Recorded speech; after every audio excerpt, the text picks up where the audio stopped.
Bonjour à toutes et à tous, j'espère que vous allez bien. On se retrouve pour cette IGTV beaucoup demandée sur la grossesse. Je trouvais que c'était sympa de combiner un petit peu toutes les questions que j'avais pu recevoir. Je vous avais fait un encart il y a quelques jours dans une vidéo parce que je sais que ça n'intéresse pas tout le monde. Et puis voilà, j'avais besoin de vous en parler. Et comme ça, vous aurez toujours cette vidéo qui sera là dans quelques heures ou quelques jours ou quelques mois. Je vais découper cette vidéo en deux parties. Donc, il y aura une partie grossesse, une partie un peu plus axée fertilité. Donc, comme je vous ai dit, je vous ai demandé de me poser des questions. Et finalement, ces questions vont être le fil conducteur de la vidéo et vont m'aider un peu à découler finalement la vidéo. Donc, on va commencer par la première partie grossesse. Et la première question que j'ai eue, c'est comment as-tu su que tu étais enceinte? Alors, je n'ai pas eu de symptômes comme quoi j'étais enceinte. Je n'ai eu aucun symptôme. En fait, j'étais censée avoir mes règles. En fait, finalement, j'ai des cycles assez longs, je vous en parlerai après, qui sont de 3 mois à peu près. Donc, voilà, j'ai des cycles assez longs et là, ça faisait à peu près 3 mois que j'avais pas eu mes règles. Donc, je devais les avoir et en fait, je devais commencer mon traitement par injection. Pareil, ça, je vous en parlerai dans la deuxième partie de la vidéo. Et étant donné que j'avais toujours pas mes règles, je devais faire une prise de sang comme je fais à peu près tous les mois. Sauf que celle-là, c'était pour vérifier que je n'avais pas mes règles et pour du coup déclencher mes règles pour que je puisse commencer mon traitement pour les injections. Et donc, je devais faire ma prise de sang le jeudi, mais étant rentrée de réunion de Paris le mercredi soir hyper tard, en fait, j'ai un peu séché la prise de sang et en fait, je suis allée la faire le vendredi matin. Voilà, normalement, je suis tombée sur ma petite infirmière trop gentille qui m'a fait finalement ma prise de sang. On a bien discuté, elle m'a dit je vous le souhaite vraiment, je croise les doigts, c'est bientôt votre tour, etc. Donc vraiment trop mignonne. Et donc je fais ma journée de travail normale, je prends ma petite voiture après pour finalement j'avais un cours de golf en fin de journée. Et donc j'étais sur la route, j'ai appelé Payo, je dis bon je vais à mon cours de golf et tout. Et là je reçois le SMS comme quoi mes analyses étaient disponibles. Donc je lui dis ah bah mince, là j'ai pas le temps de regarder les analyses, on les regardera, je les regarderai tout à l'heure. Il me dit oui t'inquiète de toute façon, il dit comme d'hab quoi. Et donc je fais mon cours de golf et en fait en rentrant, je me change même pas, rien du tout quoi. Je retire mes pompes et je regarde directement mon PC et je regarde en fait cette prise de sang. Et là en fait en l'ouvrant, je vois mon taux bêta-HCG d'habitude est toujours inférieur à 1,20 et là je le vois à 97. Donc là, je comprends pas en fait. Je me dis bizarre. Et en fait, je regarde, parce qu'il n'y a pas marqué bravo, vous êtes enceinte. Hein. Je regarde, comment dire, l'espèce de petit lexique à côté. Et ça met, je sais plus, 2 à 3 semaines de grossesse ou 1 à 2 semaines de grossesse. Et là, le sol cède sous mes pieds, je tremble, je deviens écarlate, j'ai les larmes qui montent. Enfin, je me dis, mais t'es enceinte quoi, Joséphine, c'est un truc de ouf. Et là, en fait, j'étais toute seule devant mon PC, debout.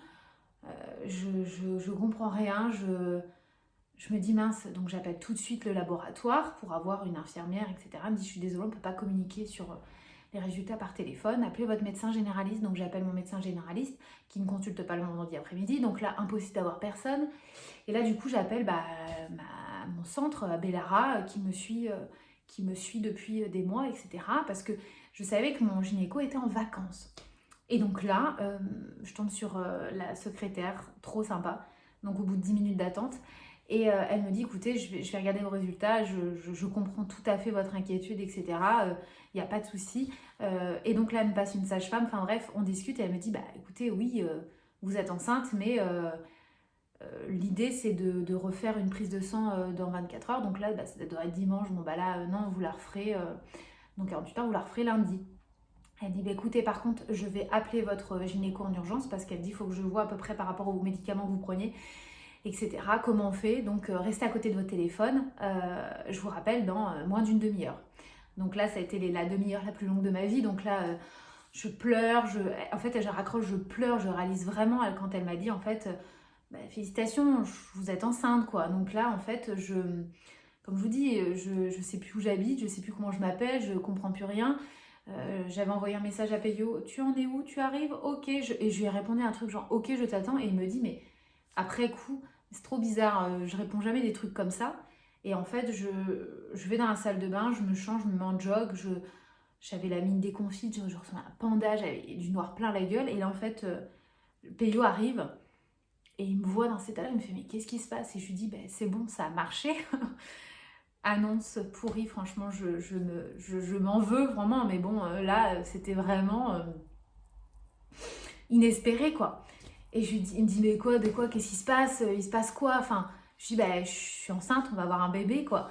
Et là, bon, il est fou de joie, mais annonce de merde, alors que je me suis toujours dit, ça faisait des années que j'avais cette annonce en tête, je me suis dit, je vais faire ci, je vais faire ça, etc. Et là, prise sur le fait, finalement, on ne s'y attendait pas, bah, j'ai fait cette annonce-là. Donc, bon, un peu déçue, mais voilà. Donc, voilà, c'était cette annonce. J'étais un peu déçue de lui faire cette annonce, mais finalement, on était tellement heureux que ça a fonctionné. Et donc, voilà. Qu'est-ce que j'avais vu comme question? Combien de temps avant de l'annoncer à ta famille, aux proches, amis et proches? Bah, en fait, il n'y a pas eu longtemps pour mes parents, mes beaux-parents et ma belle-sœur et mes meilleurs amis. Parce qu'en fait, on devait aller boire l'apéro chez ma belle-sœur le soir même. Et en allant boire l'apéro, ma mère m'appelle, me dit bah alors, tu m'as pas dit pour ta prise de sang, comment ça se fait, tu m'as pas appelé, t'as pas eu les résultats, t'as été chercher tes piqûres et tout. Et là, je lui dis bah écoute, il y aura pas besoin de piqûres. Et là, elle me dit quoi? Ben, je lui dis non, il y aura au téléphone, enfin pareil, tu vois, enfin je m'en veux de l'avoir fait comme ça, mais c'est comme ça, c'est la vie. Enfin, à un moment, j'étais tellement heureuse. Moi, la première, je m'étais toujours dit, oh, j'attendrai au moins 4 mois d'être enceinte pour l'annoncer à tout le monde. Et finalement, bon, bah voilà. Donc, ma mère folle de joie, ma soeur folle de joie, tout le monde fou de joie qui hurle dans le téléphone. Ma mère assez modérée qui me dit, bah attends, parce que avant d'avoir, elle avait quand même eu 6 œufs clairs. Enfin, elle a fait 5 œufs clairs, elle a fait des fausses couches, etc. Elle me dit, attends un petit peu quand même. Mais bon, j'écoute, franchement, je me dis que si ça a fonctionné, déjà, c'est une victoire de ouf. Donc en fait, on arrive chez ma belle-sœur avec mes beaux-parents et là, on dit, oh, on prend l'apéro. Bah ouais, sauf qu'on a dit, bah Joséphine, elle peut pas boire d'alcool. Donc tout le monde fout de joie, les larmes aux yeux, etc. Donc voilà, on n'a pas attendu voilà, trop longtemps avant de le dire, mais on devait finalement partager notre joie parce que ça faisait tellement longtemps que je pense tout le monde attendait, tellement longtemps qu'on attendait que ce petit espoir, même si eh ben, c'était un œuf clair, même si finalement après je faisais une fausse couche, on s'est dit que bah, on allait le dire parce qu'on était fou de joie. Donc voilà. Qu'est-ce que j'avais comme question? Quand as-tu fait ta première écho? Donc je l'ai fait mi-novembre, mi-octobre, pardon. Donc parce qu'en fait je suis suivie, moi toutes les 3 semaines je fais une écho. Toutes les 3 semaines, un mois à peu près, je fais une écho. Donc j'ai fait ma première écho. Ah oui, j'ai oublié aussi de vous parler. Donc le lundi, du coup, je suis allée faire ma prise de sang et en fait, on avait peur que c'était un œuf clair, voilà, clairement. Et j'ai eu le résultat de ma prise de sang et j'étais à 422, donc les taux étaient augmentés. Donc là, j'ai eu mon gynéco qui m'a appelé, enfin, on était tous fous de joie, quoi. Même mon gynéco, voilà, il m'a dit, mais écoutez, voilà, ce qu'on va faire, c'est qu'on va laisser un petit peu de temps et on se voit bah, dans 15 jours. Donc je l'ai vu mi-octobre. Et donc on a fait cette écho et là, c'était vraiment, enfin, on a fait l'écho, on a vu on n'a pas entendu son cœur hein, évidemment parce que j'étais très enceinte de même de un mois, ouais, un mois même pas, un mois et quelques. Et en fait, on a vu son cœur qui battait, donc c'était mais incroyable. Et puis bah en fait, voilà, après, on a eu la chance on fait des échos toutes les 3 semaines. En fait, toutes les 3 semaines, on voit le bébé grandir quoi. Quels a été tes symptômes de la grossesse? Alors moi j'ai été très malade, comme je vous ai dit, comme j'ai partagé. J'ai pas eu de symptômes tout de suite en fait. À peu près début octobre j'ai commencé à être malade. Moi je suis tombée enceinte début septembre, voilà. Début octobre j'ai eu un mois, on va dire un petit mois, 3 semaines de répit. Et en fait ben, je crois que je l'ai su et 15 jours après j'étais malade comme un chien. Donc beaucoup de nausées. Quelques vomissements, mais vu que je ne pouvais rien avaler, c'était très compliqué. J'ai perdu 8 kilos, mais bah en fait, ça s'est estompé petit à petit après le premier trimestre. En fait, le premier trimestre est terminé. J'ai commencé à être moins malade. J'ai essayé tout, les médicaments, les remèdes de grand-mère. Mon gynécologue m'a dit que j'aurais dû être hospitalisée, ma généraliste aussi, je me suis fait taper sur les doigts. Mais voilà, c'est comme ça. J'ai continué à travailler. J'avais juste une semaine où je suis restée à la maison parce qu'en fait j'étais double cas contact Covid. Voilà, j'ai été en contact avec 2 personnes le même jour qui étaient amenées à avoir le Covid. Et du coup, voilà, je suis restée une semaine à la maison, ça m'a fait du bien. Bon, après, j'étais en télétravail, mais autant vous dire que quand vous avez des nausées toute la journée, parce que moi, j'en avais pas forcément trop le matin, c'est-à-dire que je me levais, j'arrivais à déjeuner, mais en fait, ça commençait vers 11 heures. Donc, du coup, mon meilleur ami, c'était ça. Je bois de la Volvic citron depuis le début de ma grossesse. C'est ça qui m'a fait du bien parce qu'en fait, j'ai essayé Donormil, vous savez, les cachets que le médecin, mon gynécologue m'a prescrit à prendre le soir. Ça m'a aidé 2 jours. J'ai essayé tout ce qui était tisane. Les tisanes, ça me fait vomir instantanément. Enfin, voilà. Donc j'ai été très très malade. Ça a été très compliqué. Je me demandais quand est-ce que j'allais en sortir. Et maintenant, en fait, finalement, j'étais malade comme un chien. Et maintenant, finalement, c'est passé. Donc là, ça fait 3 semaines, je suis plus trop malade. Bon, j'ai fait un petit vomito hier matin. Mais bon, voilà, c'est pas grave en fait. Donc voilà. Ensuite, quel complément alimentaire prenais-tu? Alors en fait, moi j'ai toujours pris de l'acide folique. D'ailleurs, pour les femmes qui sont comment dire, en attente d'avoir un enfant ou quoi que ce soit, qui veulent avoir un enfant, votre médecin ou votre gynécologue vous prescrira de l'acide folique, c'est très très bon. Moi, ça m'a fait un bien fou. Qu'est-ce qu'il y avait d'autre? Vous allez demander le sexe du bébé. Oui, et on a déjà une indication, c'est à peu près, on a 80% de chances que, voilà, que ça soit, je ne dirai pas là, je vous ferai un petit post, voilà. On aura vraiment la confirmation là dans 10 jours, même pas. Mais en gros, on a 80% de chances. On sait, en fait, on est fixé à 80% sur le sexe du bébé. Moi, clairement, comment dire, je sens, je sentais le sexe du bébé, j'en suis sûre, j'en suis persuadée depuis que je suis tombée enceinte que ce sera, voilà. Je vais pas vous le dire, hein, mais je ferai un petit post après, donc voilà. Mais sinon, on n'avait pas du tout de préférence. Je peux vous dire que quand on attend un enfant comme ça, enfin, quand ça fait longtemps qu'on espère avoir un enfant, on n'a aucune préférence. Garçon-fille, on est aussi content. Et en fait, quand il nous l'a annoncé, je pense que enfin, on était contents. Donc en fait, c'est un peu con comme truc parce que il nous a dit il y a 80% de chance pour que ça soit, hein, et on était trop contents. Voilà. Sachant que avant qu'il nous le dise, ça faisait 2 jours qu'on était d'accord sur le prénom pour la fille et que le garçon, en fait, on l'a depuis le début, c'est un prénom coup de cœur que Peyo adore. Et en fait, la fille, c'est un prénom coup de cœur que j'ai depuis toute petite. Et en fait, je me suis dit que ça ne plairait jamais à Peyo. Et finalement, en fait, ça lui a plu. D'ailleurs, je vais me prendre une petite gorgée de Volvic parce que maintenant, j'en suis addict. Souhaites-tu allaiter? Sinon, pourquoi? Si oui, pourquoi? Belle aventure à toi. Je n'allaiterai pas, voilà, je fais ce choix de ne pas allaiter. Je ne souhaite pas revenir là-dessus. C'est un choix très personnel. C'est un peu comme manger de la viande ou pas manger de la viande. Voilà, je ne souhaite pas allaiter. Peyo ne souhaitait pas non plus. Après, c'est un choix qu'on a pris à 2. Après, moi, j'ai jamais voulu allaiter. Je pense que je donnerais la tétée d'accueil, mais rien de plus.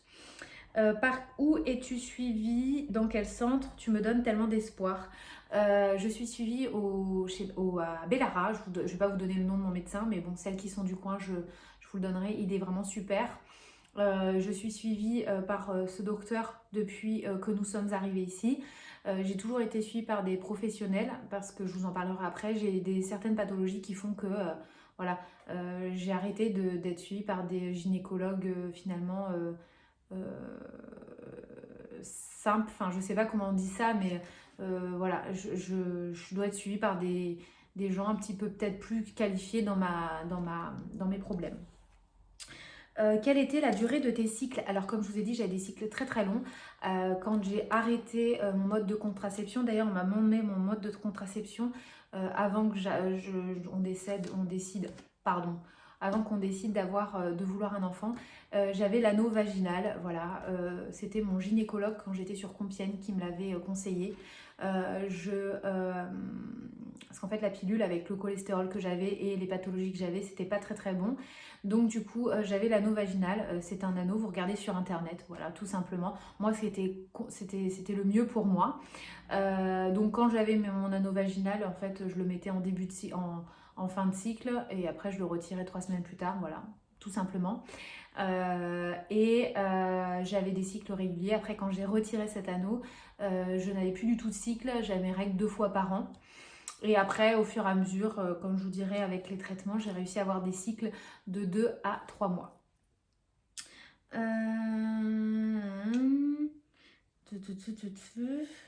Bon, là on va passer, je pense, à la partie fertilité. Parce que du coup, je regarde les questions, j'en avais plein. Quel traitement, sexe du bébé, combien de temps, voilà. Bon, et bien écoutez, on va clore ce sujet grossesse. Je referai, je pense, un direct dans la semaine pour qu'on discute un petit peu de la grossesse si vous avez des questions. Ah oui, si j'ai eu des questions, mon ventre, etc. Alors, j'ai pas beaucoup de ventre. En fait, la photo que j'ai publiée, la première photo de grossesse, en fait, elle date de début décembre. Donc, en fait, depuis début décembre, mon ventre n'a pas grossi. Là, il grossit un petit peu plus avec, finalement, avec le temps. Comme je vous ai dit, étant donné que j'ai perdu beaucoup de poids, en fait, il ne pousse pas beaucoup. Après, ma maman a perdu aussi 7 kilos pour le premier trimestre pour moi. Et après, elle en a repris 7, je crois, ou 5 ou 7. Voilà, elle n'avait pas beaucoup pris. Après, moi, j'étais un très très petit bébé. Je suis arrivée avant. Je faisais 1,9 kg ou 2 kilos. Enfin bref, j'étais voilà, j'étais très petite et j'étais très très moche aussi, faut le dire. Mais voilà. Là, on va partir donc du coup sur la partie fertilité. Avant de partir sur la partie fertilité, je voulais discuter un petit peu avec vous de mon parcours, de ce que je souffre comme pathologie, et après on partira sur la partie fertilité.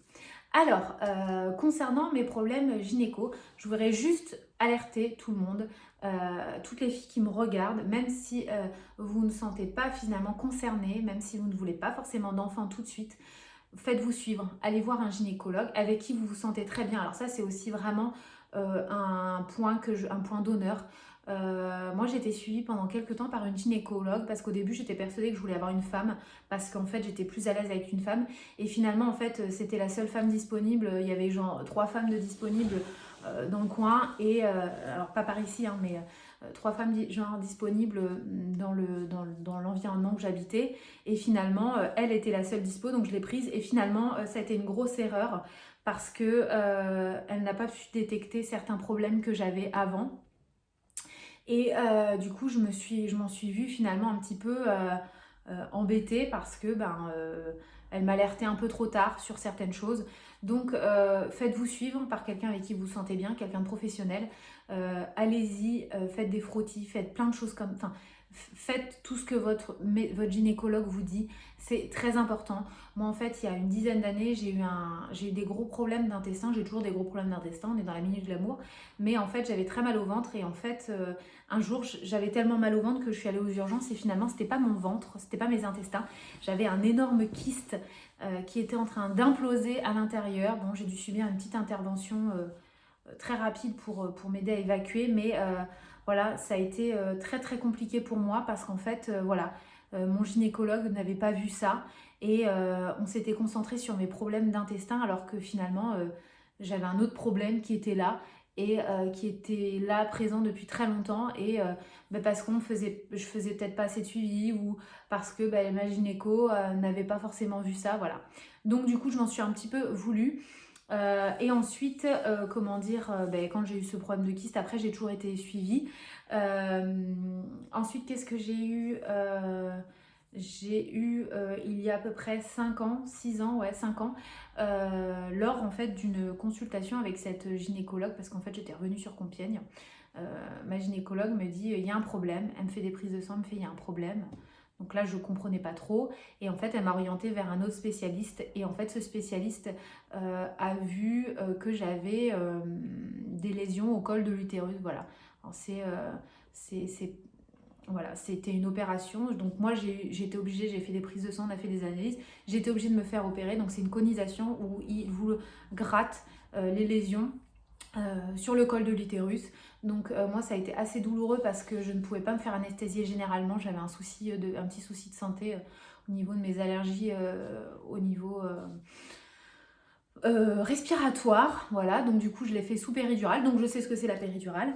Et donc du coup voilà, au lieu d'avoir 2 lésions, j'avais 3 lésions assez profondes. Donc du coup, cette opération a été difficile pour moi parce que en plus, enfin, ça a été compliqué, c'était en plein mois de février, il faisait froid, il n'y avait pas de chauffage, j'avais la tête en bas, j'étais sous péridurale, donc je devais être sous anesthésie générale. Là, je voyais tout ce qui se passait, je sentais que ça bougeait, je sentais que ça cramait, je voyais, enfin, voilà, ça a été, j'étais pas bien. Après, en salle de réveil, je me suis réveillée, mais j'étais pas très bien non plus. Je voulais sortir, je voulais aller dans la chambre. Et en fait, dans ma chambre, je devais être toute seule. Pareil, finalement, on était entassés à 8. J'avais des personnes qui avaient des grosses pathologies qui finalement... Enfin bref, ça s'est pas bien passé. L'hôpital était en train de déménager, etc. J'avais une personne à côté de moi qui s'était fait avorter à côté. Donc enfin, ça a été assez compliqué. J'ai voulu rentrer chez moi très rapidement. Donc voilà, après, donc du coup, j'ai été très suivie suite à ça. Donc j'allais très souvent, j'ai été prise en charge par un autre du coup professionnel à Compiègne, à la clinique Saint-Côme. Quelqu'un de très très bien, très professionnel qui m'a finalement orientée. Et en fait, c'est là qu'on a découvert que finalement j'avais les ovaires polykystiques, donc le syndrome des ovaires polykystiques, c'est-à-dire que j'ai plein de petits kystes, des tout petits kystes en fait dans chaque ovaire. Donc moi j'en ai 40 dans chaque ovaire, ce qui fait que finalement je n'ovule pas ou peu, tout simplement. Donc j'avais vu avec lui, il m'a dit écoutez, il avait beaucoup de femmes comme moi qui étaient dans mon cas, qui finalement souffraient de ce souci-là. Et il m'a dit, pas de souci, vous savez que il y a beaucoup de femmes qui ont ça. Sa femme avait d'ailleurs ce problème-là. Il m'a dit, vous savez, c'est pas parce qu'on a le syndrome des ovaires polykystiques qu'on ne tombe pas enceinte. Il me dit, vous me direz quand est-ce qu'on déclenchera, et quand on voudra déclencher, et bien écoutez, on fera tout ce qui est en mon pouvoir pour que ça marche, et ça marchera. Et donc du coup, on a commencé l'aventure finalement avec lui. Et voilà. Donc, et après on a déménagé, donc voilà. En gros, vous me demandez souvent combien de temps j'ai mis à tomber enceinte. Je ne vous dirai pas le temps parce qu'en fait, je discute avec beaucoup d'entre vous. Il y a des filles qui ont des syndromes d'ovaires polykystiques qui sont tombées enceintes au bout d'1 an, d'autres 2 mois, d'autres 5 ans, d'autres 10 ans. Il n'y a pas de règle en fait. Je pense que la principale raison, c'est d'être suivie, de prendre un traitement adéquat. Pareil, vous me demandez ce que j'ai pris comme médicament, le process, etc. Je ne suis pas gynécologue, je ne suis pas médecin. Moi, mon gynécologue m'a commencé déjà par me donner de l'acide folique.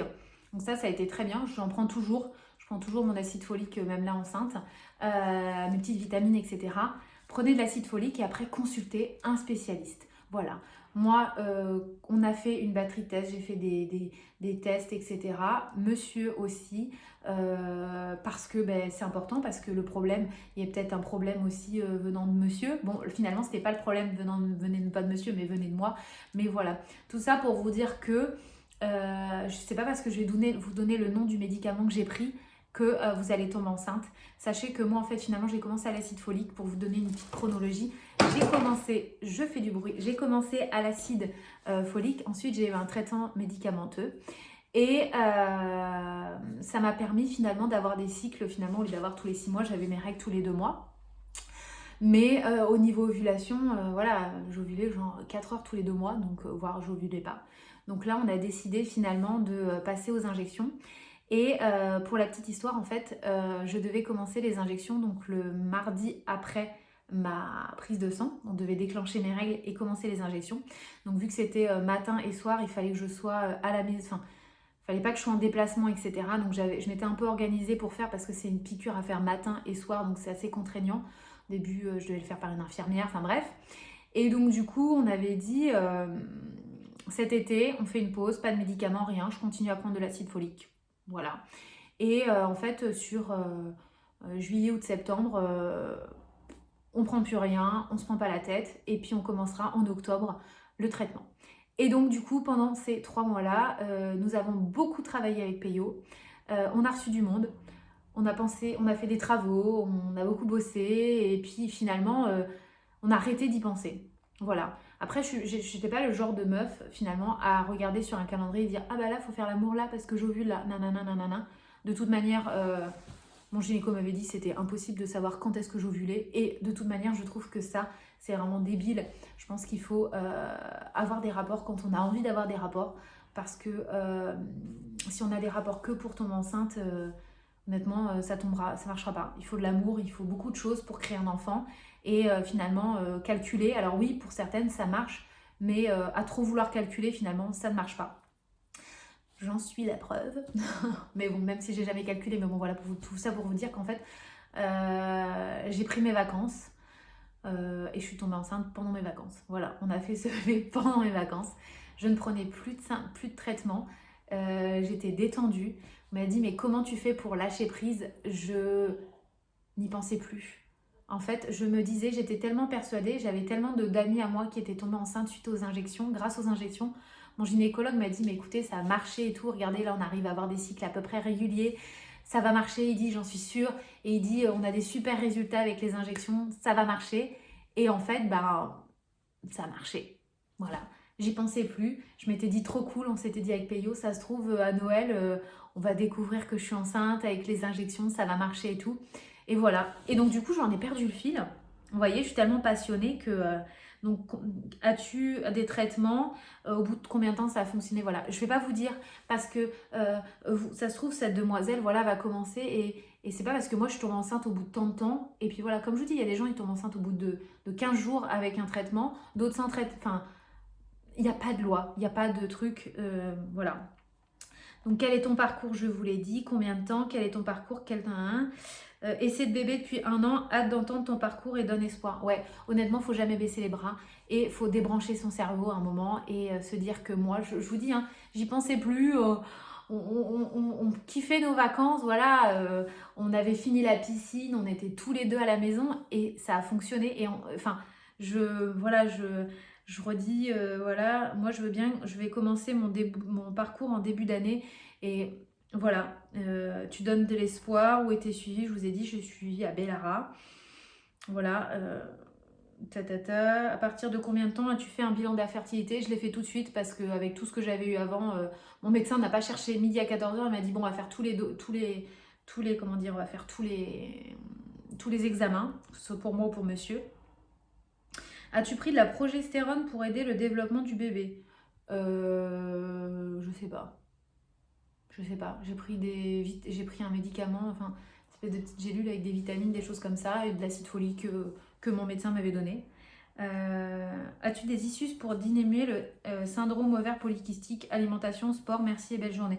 Non, j'ai pas du tout comment dire, de baguette magique ni de remède miracle. Je pense que c'est vraiment selon votre pathologie. Moi, c'est vrai que j'ai pas beaucoup de symptômes, mis à part les cycles. J'ai eu quand même une prise de poids l'année dernière de 8 kilos. Mais après, je pense que c'est aussi un peu les médicaments que je prenais qui m'ont fait un peu prendre. Mais sinon, non, j'ai jamais eu trop de symptômes. Juste très très mal au ventre à la venue de mes règles. Hein, donc voilà. Donc après... Hashtag raconte ma vie. Bon, après cette intervention de Peyo et la luminosité qui commence à décliner, je voulais clore cette vidéo. N'hésitez pas à mettre aussi vos témoignages si vous n'êtes pas trop timide en dessous de cette vidéo. Ça peut peut-être aider aussi certaines d'entre nous. J'ai reçu beaucoup de messages. Vous n'imaginez même pas le nombre de personnes qui souffrent de problèmes de fertilité. Ça peut être aussi pas mal d'échanger sous cette vidéo. Ou alors échanger en perso avec moi. J'essaie de répondre à tous les messages. Malheureusement, j'en reçois beaucoup. Et vous êtes de plus en plus à me suivre. D'ailleurs, je vous remercie. Je vous dis bienvenue aussi aux nouvelles. En tout cas, je vous souhaite une bonne soirée. Et n'hésitez pas. Comme je le dis, mon parcours n'engage que moi. J'ai eu la chance que ça fonctionne, entre guillemets, vite. Même si ça a mis quand même un certain temps. Enfin, oui, ça a mis quand même très longtemps. Mais... voilà, maintenant quand je regarde le chemin derrière moi, je me dis que bon bah finalement, ça y est. Donc bébé n'est pas encore là, bébé arrivera tout début juin. Vous saurez bientôt le sexe. Je vais vous faire toujours des petites stories, voilà, où je vous expliquerai un petit peu tout. Et même Kaipi, elle va avoir une nouvelle copine ou un nouveau copain. Hein? Allez, Kaipi. À bientôt!